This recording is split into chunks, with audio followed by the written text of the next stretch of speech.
ورحمۃ اللہ. حضور میں 6-7 سال سے اسٹڈی کر رہا ہوں احمدیت کی، اور انشاءاللہ اب بیعت ہوں گا. فارم میں نے فل کر دیا. 6-7 سال سے میں احمدیت کی اسٹڈی کر رہا ہوں. جی اللہ کے فضل سے سب چیزیں کلیئر ہو گئی ہیں الحمدللہ، اور فارم بھی فل کر دیے ہیں، اور انشاءاللہ اب بیعت ہوں گا میں. الحمدللہ. تو اللہ مبارک کرے. خیر مبارک. فرمائیے. اب ایک سوال ہے چھوٹا سا کہ دوسری جماعتوں میں یعنی کہ دوسرے مسلم غیر احمدی جو لوگ ہیں، جی آیا ان میں کوئی بزرگ اور صوفی لوگ ہیں جو کہ خدا تعالیٰ کے قریب ہوتے ہیں؟ اگر ہیں تو ان کو صحیح راستہ کیوں نہیں نظر آتا؟ اس میں کیا فلسفی ہے؟ میں عرض کرتا ہوں، قرآن کریم تو فرماتا ہے کہ یہود میں بھی اور عیسائیوں میں بھی نیک لوگ، خدا ترس لوگ موجود ہیں، اور وعدہ کرتا ہے کہ ان کے اعمال ضائع نہیں جائیں گے،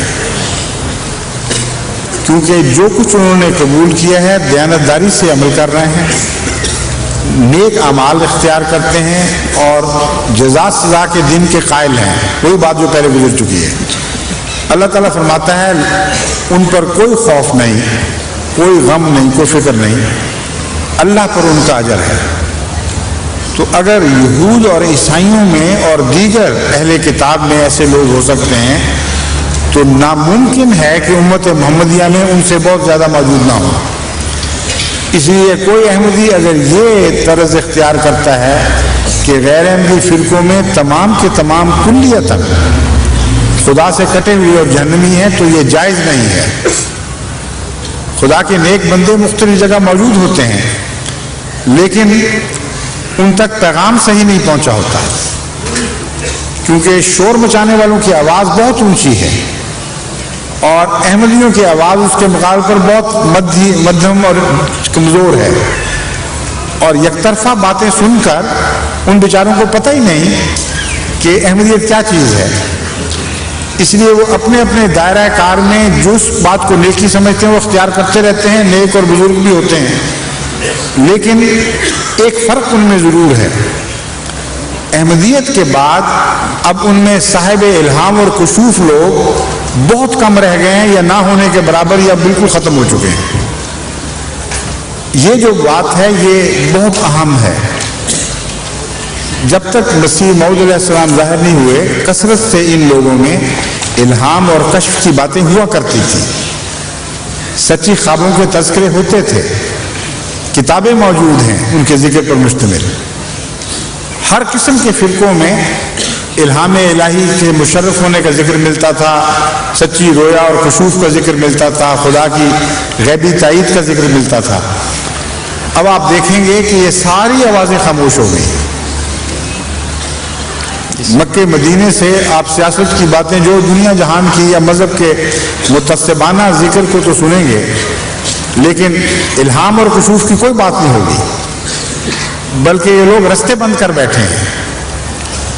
بس یہ فرق ہے، ان میں شرفاء تو ہیں لیکن پھلدار درخت نہیں ہے. یہ مضمون مجھے اللہ تعالیٰ نے ایک رویا کے ذریعے سمجھایا. ایک دفعہ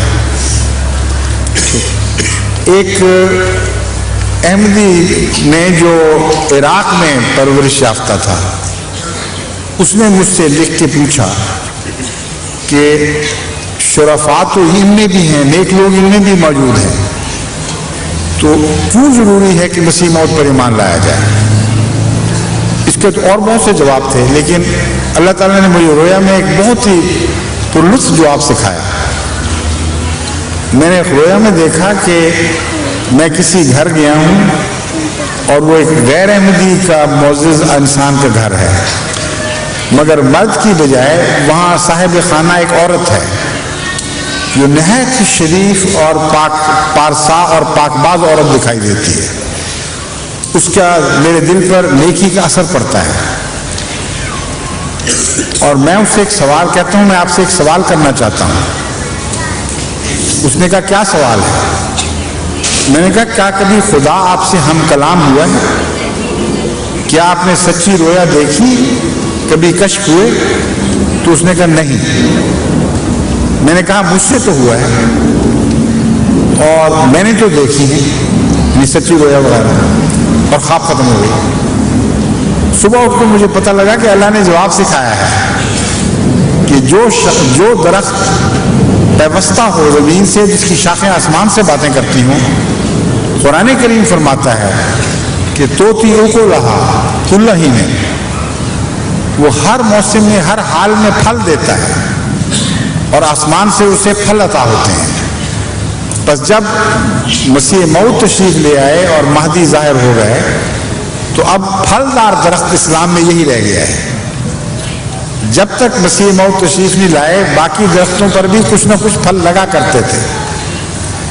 بس نیک آدمیوں کے وجود کی نفی نہیں کی جا سکتی، مگر یہ بات شواہد سے ثابت ہو چکی ہے کہ اب ان لوگوں میں رویا، کشوف، الہام پر اعتماد ہی اٹھتا جا رہا ہے. یہ قصہ پارینہ بن گیا ہے.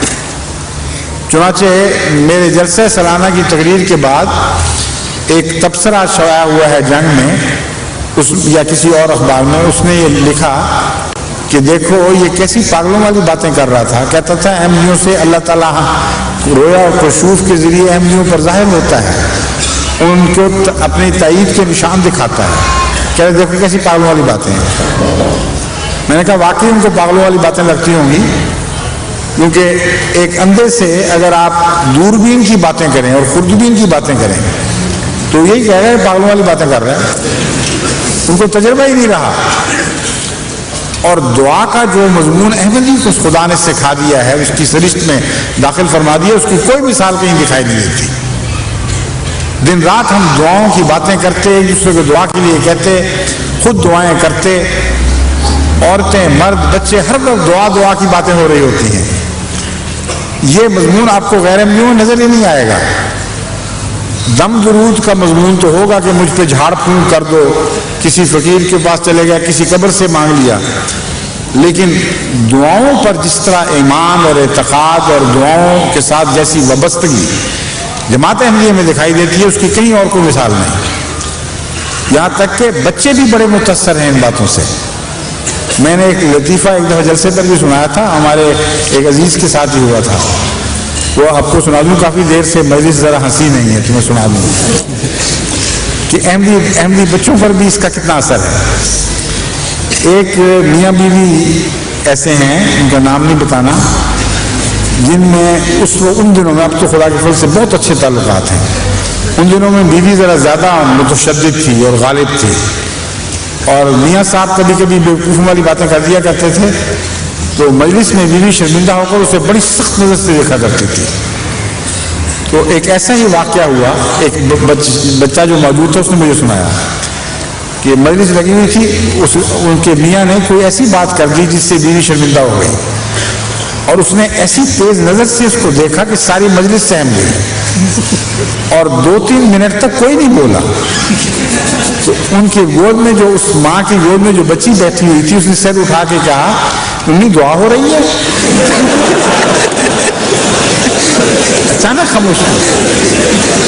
میں نے کہا یہ لطیفہ صرف احمدی گھر میں ہو سکتا ہے، ساری دنیا میں کہیں نہیں ہو سکتا. کیونکہ اللہ اکبر، اللہ اکبر، زندہ باد. بس یہ فرق ہے، ہم ایک دعا گو جماعت ہیں، اللہ سے تعلق رکھنے والی جماعت ہے. ہم پر خدا نشانات کی صورت میں، رویا کی صورت میں، کشوف کی صورت میں روزمرہ ظاہر ہو رہا ہے، اور کوئی گھر ایسا نہیں ہے احمدی جو اس برکت سے محروم ہو. لیکن نیک لوگ ان میں بھی ضرور ہیں. جزاک اللہ. سر